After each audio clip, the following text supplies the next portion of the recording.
সুপ্রিয় দর্শক, আসসালামু আলাইকুম। আপনাদের সবাইকে স্বাগত জানাচ্ছি এখনকার আলোচনায়। আপনাদের সঙ্গে আছি আমি সিরাজুল ইসলাম। দর্শক, পাকিস্তানে আমেরিকা নতুন একটি ঘাঁটি খুলতে চেয়েছিল ইরানে হামলা চালানোর জন্য, কিন্তু পাকিস্তান তাতে রাজি হয়নি। আরেকটি গুরুত্বপূর্ণ ইরানের অভ্যন্তরীণ একটা খবর আছে। এমন কিছু বিলবোর্ড তেহরান শহরে স্থাপন করা হয়েছে যে বিলবোর্ডগুলো আমেরিকার জন্য মারাত্মক মারাত্মক সব মেসেজ দিচ্ছে। বিলবোর্ড বাট মেসেজগুলো খুব গুরুত্বপূর্ণ। এপাশে পাকিস্তানের প্রধানমন্ত্রী এবং সেনাপ্রধান একসাথে সৌদি আরব সফরে গেছেন। তাদের এই সফরের উদ্দেশ্য কী, আসল কাজ কী? আজকের আলোচনার সবচেয়ে বড় অংশ যেটা থাকবে সেটা হচ্ছে ডোনাল্ড ট্রাম্প ইরানের বিরুদ্ধে যে যুদ্ধ করতে আসলেন, এই যুদ্ধে তার প্রাপ্তিটা কী। সুপ্রিয় দর্শক, এই বিষয়গুলো নিয়ে আমি বিস্তারিত আলোচনা করার চেষ্টা করব। আশা করি প্রত্যেকটি আলোচনা ভালো লাগবে। আর আলোচনা যদি ভালো লাগে তাহলে সঙ্গে থাকবেন, লাইক কমেন্ট শেয়ার করবেন এবং চ্যানেলটি সাবস্ক্রাইব করে সাথেই থাকবেন। চলুন দর্শক, আমরা বিস্তারিত আলোচনা করি। প্রথমে বলছিলাম কি, যে পাকিস্তানে সামরিক ঘাঁটি খুলতে চেয়েছিল আমেরিকা ইরানের বিরুদ্ধে হামলা চালানোর জন্য। এই প্রস্তাব কবে কখন এক্স্যাক্ট জানা যায়নি, বাট সূত্রের খবর হচ্ছে পাকিস্তানের কাছে এই প্রস্তাব দিয়েছিল আমেরিকা, বাট পাকিস্তান রাজি হয়নি। যদি যুদ্ধ শুরুর আগে হয়ে থাকে তাহলে একটা হিসাব, আর যদি যুদ্ধের পরে, অর্থাৎ এই যে 40 দিনের যুদ্ধ, এর ভেতরে বা এই যে নতুন করে 13-14 দিনের যে যুদ্ধটা গেল, যুদ্ধবিরতির পরে আবার যে যুদ্ধ শুরু হলো, সেই সময় কোন সময় আমি শিওর না, বাট খবরটা এরকম যে পাকিস্তান সেই প্রস্তাব প্রত্যাখ্যান করেছে, সরি বলেছে। যখনই বলুক না কেন, যদিও আগে পরের সাথে একটা হিসাব আছে, যুদ্ধ শুরুর পরে যদি বলে থাকে তাহলে এক হিসাবে এই কারণে বলছি, যুদ্ধ শুরুর পরে ইরান যে পাল্টা আক্রমণ করেছে আমেরিকার বিরুদ্ধে, তাতে আশপাশের সমস্ত দেশ অবাক হয়েছে ইরানের সামরিক সক্ষমতা দেখে। এই জায়গা থেকে যদি বলে যে আমরা এই ঘাঁটি মাটি দিতে পারবো না, এটার সাথে আমরা নেই, তাহলে এক কথা, তার মানে ইরানের সামরিক সক্ষমতা দেখে বলেছে যে দরকার নেই এই সমস্ত ঝামেলা জড়ানোর, আমরাও ক্ষতিগ্রস্ত হব। আর যদি যুদ্ধ শুরুর আগের কথা হয়ে থাকে তাহলে ব্যাপারটা এরকম দাঁড়াবে যে পাকিস্তান ইরানকে একেবারেই নিকটতম ভ্রাতৃপ্রতিম বন্ধুপ্রতিম দেশ হিসেবেই দেখেছে, প্রতিবেশী দেশ হিসেবেই দেখেছে, এবং প্রতিবেশীর ক্ষতি তারা করতে দিতে চায়নি। এমন হতে পারে। যেটাই হোক, আলটিমেটলি হিসাব এখানে এসে দাঁড়ায় যে পাকিস্তান এখন পর্যন্ত ইরানের সাথে সৎ প্রতিবেশী সুলভ আচরণ করে এসেছে, মনোভাব দেখিয়েছে, এবং ইরানের ক্ষতি হোক, পাকিস্তান এইরকম কোনো কাজ এখন পর্যন্ত করেনি বলেই আমরা আপাতত দেখতে পাচ্ছি। যেমন আমি বলি, এই যে 15 জাতির যে জোট গঠন করেছে, পাকিস্তান কিন্তু অনেক আগেই অ্যাক্টিভ হয়ে যেতে পারত, সেই দিকে যায়নি। সৌদি আরবের সাথে তার প্রতিরক্ষা চুক্তি আছে, এই প্রতিরক্ষা চুক্তির আওতায় ইরানের সাথে কনফ্রন্টেশনে যায়নি। কুয়েতের সাথে প্রতিরক্ষা চুক্তি আগেই ছিল, নতুন করে অ্যাকচুয়ালি সেটা সামনে আনা হলো, ইরানের সাথে কিন্তু কনফ্রন্টেশনে যায়নি। এছাড়া আঞ্চলিক রাজনীতির যে সমস্ত হিসাব নিকাশ, যেমন ইরানের চবাহার বন্দর ভারত ব্যবহার করে এবং সেখানে ইনভেস্ট করেছে। চবাহার বন্দর এবং গোয়াদার বন্দর একদম পাশাপাশি, পাকিস্তানের সীমানায় গোয়াদার বন্দর আর ইরানের সীমানায় চবাহার বন্দর, একদম বেলুচিস্তান সীমান্তে। এই জায়গা থেকে সম্পর্ক কিন্তু অনেক বেশি খারাপ হতে পারতো ইরান এবং পাকিস্তানের, কিন্তু তা হয়নি। পাকিস্তানের সাথে ইরানের সম্পর্কটা মোটামুটি ভালোর ভেতর দিয়ে গেছে, এবং ইদানিং সে সম্পর্ক অনেক বেশি উন্নত হয়েছে। এবং এই উন্নত হওয়ার ফলে ইরান যেমন সুবিধা পাচ্ছে, পাকিস্তানের সুবিধা পাচ্ছে এবং অনেক সুবিধা পাবে। ইরানকে কেন্দ্র করে পাকিস্তানের যে ডিপ্লোমেসি এবং যে সমস্ত কর্মকাণ্ড, তার একটা বিরাট ইতিবাচক প্রভাব পড়েছে মুসলিম বিশ্বে, সারা বিশ্বে তো বটেই, মুসলিম বিশ্বে। এবং পাকিস্তানকে এখন আসলে সবাই অনেকটা মাথায় রাখার মতো করে রাখছে। কুয়েত তার সাথে চুক্তি করছে, কাতার, সৌদি আরব, জর্ডান তাকে বিশেষ মর্যাদা দিচ্ছে, তারপরে সোমালিয়ার সাথে তার চুক্তি হচ্ছে, তুরস্কের সাথে তো আছেই, ইরানের সাথে সম্পর্ক আছে প্রতিবেশী দেশ হিসেবে, চীনের সাথে সম্পর্ক আছে। এই জায়গায় মানে একটা মধ্যমণি হয়ে গেছে ইদানিংকার দিনগুলোতে। তো যাই হোক, যে কথা বলছিলাম, যে পাকিস্তান যেহেতু রাজি হয়নি ইরানকে হামলা চালানোর জন্য আমেরিকাকে ঘাঁটি দিতে, এটা অত্যন্ত বড় একটা বিষয়, এবং এটা আসলে একটা অনুকরণীয় বিষয় যে প্রতিবেশীর সাথে কিভাবে এরকম বিপদের দিনে পাশে দাঁড়াতে হয়। সীমান্তবর্তী যে দুই প্রতিবেশী দেশ, তাদের ভেতরে এরকম সম্পর্কই থাকতে হয়। দর্শক, আমরা এবার সৌদি জোটের বিষয় নিয়ে একটু কথা বলি এবং পাকিস্তানের প্রধানমন্ত্রী সৌদি আরব সফরে গেছেন, তার সাথে সেনা প্রধান রয়েছেন। সৌদি আরব সফরে গেছেন পাকিস্তানের প্রধানমন্ত্রী, তার সাথে কেন সেনা প্রধান, এটা একটা ব্যাপার।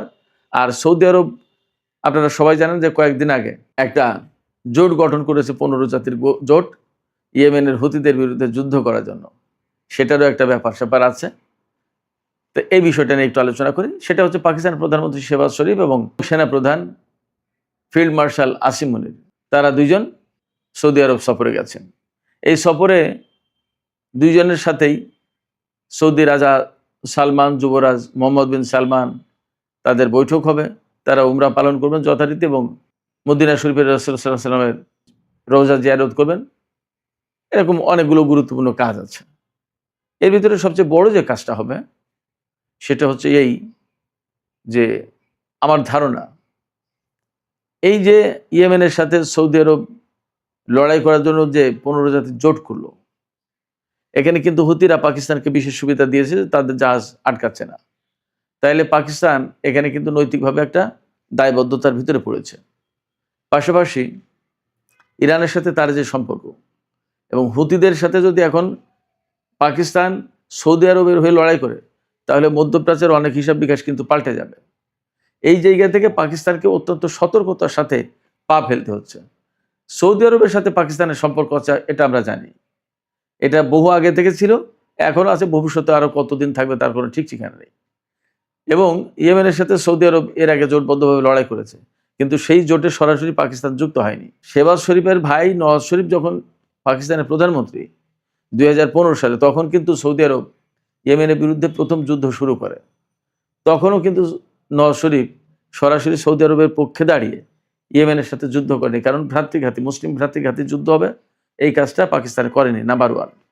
নাম্বার 2 হচ্ছে, যেহেতু এখানে সৌদি আরব এবং ইরানের একটা ক্যালকুলেশন, ইকুয়েশন, অনেক কিছু ছিল, এই জায়গা থেকে পাকিস্তান সৌদি আরবের পক্ষে যাবে নাকি ইরানের পক্ষে যাবে, এটা একটা বিরাট ঝামেলার কারণ ছিল। কারণ পাকিস্তান হচ্ছে ইরানের একেবারে প্রতিবেশী দেশ, তার সাথে 900 কিলোমিটার সীমান্ত, আর ওপাশে সৌদি আরবের নিরাপত্তার অনেক কিছু দেখভাল করে পাকিস্তান। তো অথচ দুটোই মুসলিম কান্ট্রি, দুটোই মধ্যপ্রাচ্যের গুরুত্বপূর্ণ শক্তি। তাহলে কার পক্ষে যাবে এবং কার শত্রু হবে আর কার মিত্র হবে, এটা বিরাট একটা ঝামেলা ছিল। এই ঝামেলায় পাকিস্তান কিন্তু তখন সৌদি আরবের পক্ষে ইয়েমেনের বিরুদ্ধে লড়াই করেনি। আজকে কি সেই পাকিস্তান সেই নীতি থেকে সরে আসবে হুট করে? এবং এখন তো পরিস্থিতি আরও ক্রিটিক্যাল, কারণ মধ্যপ্রাচ্যে আসলে আমেরিকার অবস্থান থাকবে কিনা, ইরানের ভবিষ্যৎটা কি হবে, এবং মধ্যপ্রাচ্যে যে বিরাট একটা চেঞ্জ হচ্ছে, এই চেঞ্জটার শেপটা কি হবে, অনেক কিছু নির্ভর করছে পাকিস্তানের সাথে, অনেক কিছুর সাথে পাকিস্তান জড়িত। আবার হরমুজ প্রণালী যে ইরান আটকে দিয়েছে, এবং ইরান বলছে কি যে এই হরমুজ প্রণালী মালিকানা আমাদের এবং ওমানের, এই যে মালিকানা অর্থাৎ সার্বভৌমত্ব দাবি করা, এই সার্বভৌমত্ব দাবি করার পক্ষে সমর্থন দিয়েছে কিন্তু চীন। ইরানের এই দাবির প্রতি চীনের এই সমর্থন, এটা খুবই গুরুত্বপূর্ণ। অর্থাৎ আমেরিকা যে অবস্থান নিয়েছে তার জাস্ট বিপরীত। এবং মধ্যপ্রাচ্যের চীনের যে বিরাট স্বার্থ, সেটা ইরানের মধ্য দিয়েই আদায় হবে। তাহলে চীনের বিরুদ্ধে কি পাকিস্তান চলে যাবে? এটা এক বিরাট প্রশ্ন। এই জায়গায় আমার কাছে মনে হয় সৌদি আরব জোট করেছে, ঠিক আছে, জোটের কার্যকারিতা কি হবে না হবে সেটা একটা প্রশ্ন। পাকিস্তানের প্রধানমন্ত্রী এবং সেনা প্রধান সম্ভবত সৌদি রাজা সালমান এবং তার ছেলে মোহাম্মদ বিন সালমান, আমার মনে হয় যে তাদেরকে তিনি, এই দুইজন ব্যক্তি বোঝাতে গেছেন বা তাদের সাথে একটা আলাপ আলোচনা, দিন দরবার করতে গেছেন যে এই ধরনের জোট করে যদি ইয়েমেনের বিরুদ্ধে যুদ্ধ শুরু করা হয়, তাহলে তার নেতিবাচক প্রভাবটা কি পড়বে এবং মধ্যপ্রাচ্যে কার কি সমস্যা, কার কি ক্ষয়ক্ষতি হবে, এইগুলো তারা হয়তো তুলে ধরবেন। এবং ফাইনালি নিশ্চয়ই তারা এই মেসেজটা দেওয়ার চেষ্টা করবে, আমার ধারণা, যে এই ধরনের যুদ্ধ পাকিস্তানের জন্য ক্ষতিকর, সৌদি আরবের জন্য ক্ষতিকর, ইরানের জন্য, টোটাল মুসলিম উম্মার জন্য এবং মধ্যপ্রাচ্যের জন্য, সবার জন্যই ক্ষতিকর।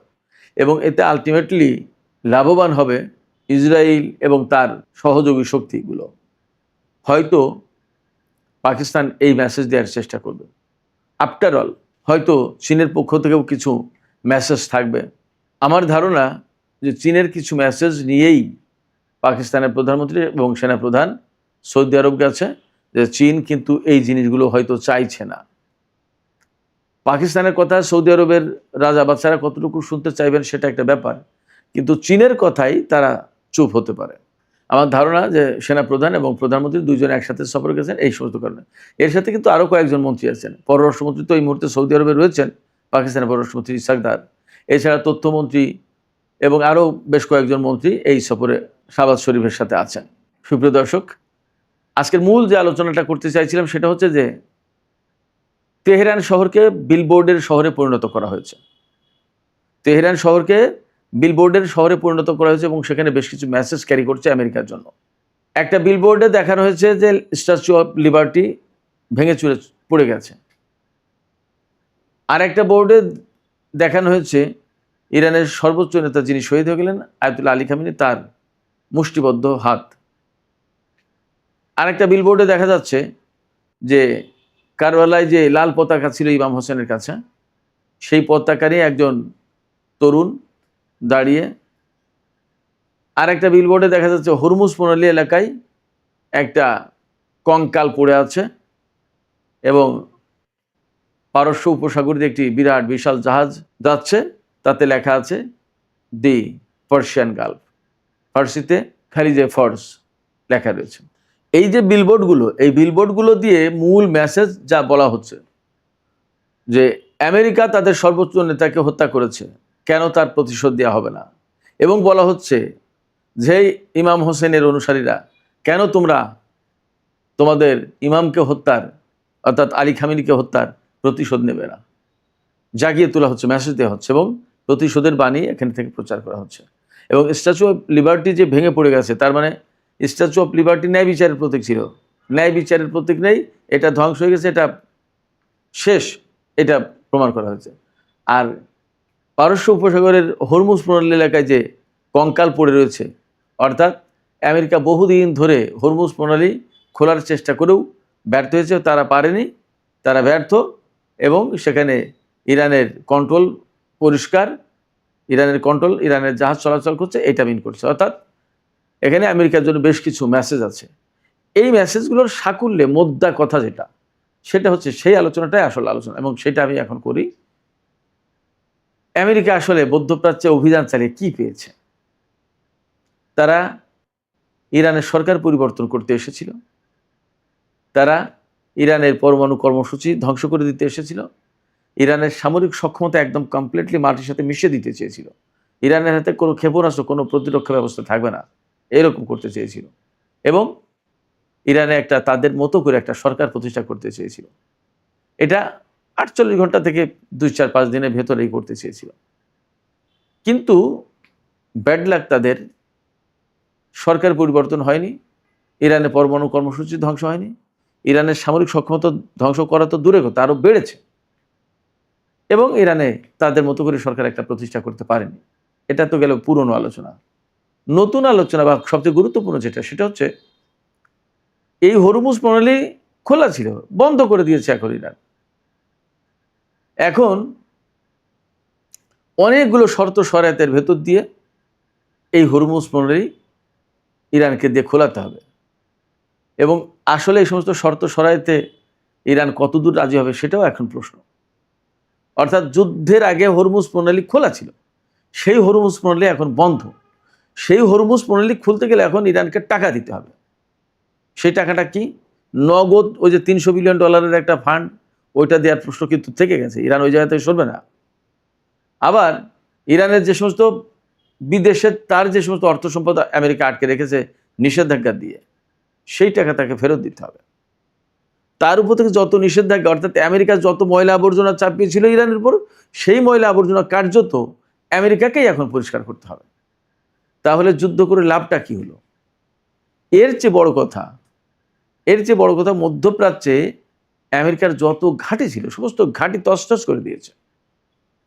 তাহলে লাভটা কি হলো?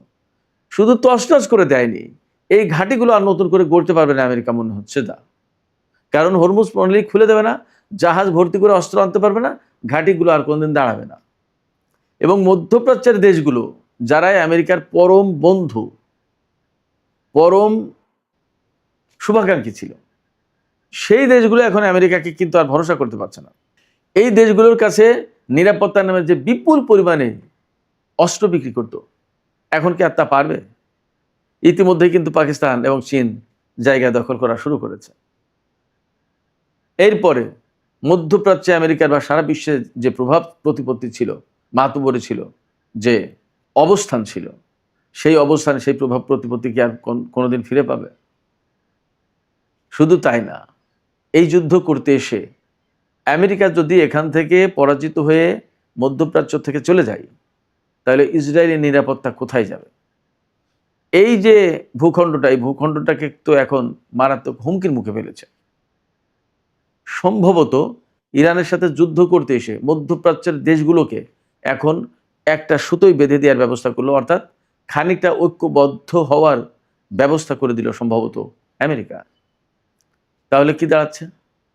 এখানে পাকিস্তান, তুরস্ক, চীন, ইরানের প্রভাব তো বটেই, এই সমস্ত দেশের প্রভাব ব্যাপকভাবে বেড়ে যাবে এবং একেবারে চিহ্নিত শক্তি হিসেবে ইরান এখন বিশ্বের বুকে দাঁড়িয়ে গেল।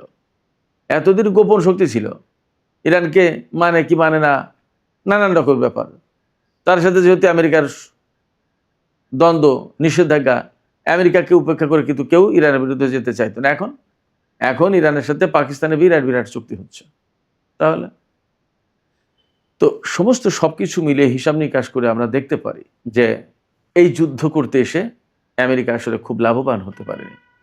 শুধু লাভবান হতে পারেনি এইখানে তা না, খোদ আমেরিকার ভেতরেও কিন্তু সংকটে পড়েছে।